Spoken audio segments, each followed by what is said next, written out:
కాంగ్రెస్ ప్రభుత్వం బ్యాంకుల ద్వారా రైతు ఖాతాలోకి జమ చేస్తున్న రైతు భరోసా పైకాన్ని రైతులకు అందజేయాలని డీసీఎంఎస్ మాజీ చైర్మన్, రాష్ట్ర మార్కెట్ మాజీ డైరెక్టర్, పాల్వంచ సహకార సంఘం అధ్యక్షులు కొత్వాల శ్రీనివాసరావు అన్నారు.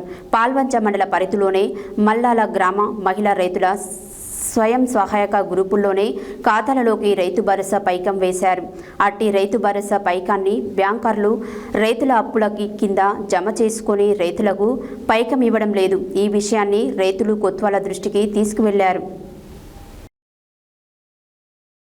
కాంగ్రెస్ ప్రభుత్వం బ్యాంకుల ద్వారా రైతు ఖాతాల్లోకి జమ చేస్తున్న రైతు భరోసా పైకాన్ని రైతులకు అందజేయాలని డీసీఎంఎస్ మాజీ చైర్మన్, రాష్ట్ర మార్క్ఫెడ్ మాజీ డైరెక్టర్, పాల్వంచ సహకార సంఘం అధ్యక్షులు కొత్వాల శ్రీనివాసరావు అన్నారు. పాల్వంచ మండల పరిధిలోని మల్లారం గ్రామ మహిళా రైతుల స్వయం సహాయక గ్రూపుల్లోని ఖాతాల్లోకి రైతు భరోసా పైకం వేశారు. అట్టి రైతు భరోసా పైకాన్ని బ్యాంకర్లు రైతుల అప్పుల కింద జమ చేసుకుని రైతులకు పైకం ఇవ్వడం లేదు. ఈ విషయాన్ని రైతులు కొత్వాల దృష్టికి తీసుకెళ్లారు. స్పందించిన కొత్వాల వెంటనే ఎస్బీఐ కిన్నెరసాని శాఖ మేనేజర్ వెంకటరెడ్డిని కలిసి బ్యాంకు సిబ్బందితో మాట్లాడి మహిళా రైతులకు రైతు భరోసా పైకాన్ని ఇప్పించారు.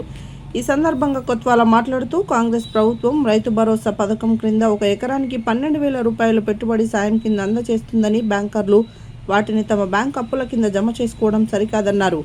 మహిళా సంఘాలు తీసుకున్న రైతు భరోసా పైకాన్ని సద్వినియోగం చేసుకోవాలని కొత్వాల అన్నారు. రైతు భరోసా పైకాన్ని బ్యాంకులు ఇవ్వకపోవడంతో మహిళా రైతులు ఆందోళన చెంది విషయాన్ని సొసైటీ చైర్మన్ కొత్వాల దృష్టికి తీసుకుపోగా ఆయన వెంటనే స్పందించి బ్యాంకర్లతో మాట్లాడి రైతు భరోసా పైకాన్ని ఇప్పించడంతో రైతులు ఆనందం వ్యక్తం చేశారు. సమస్యను దృష్టికి తీసుకెళ్లగానే స్పందించిన కొత్వాల చొరవ పట్ల మహిళా రైతులు హర్షం వ్యక్తం చేశారు. కొత్వాలను ప్రశంసించారు.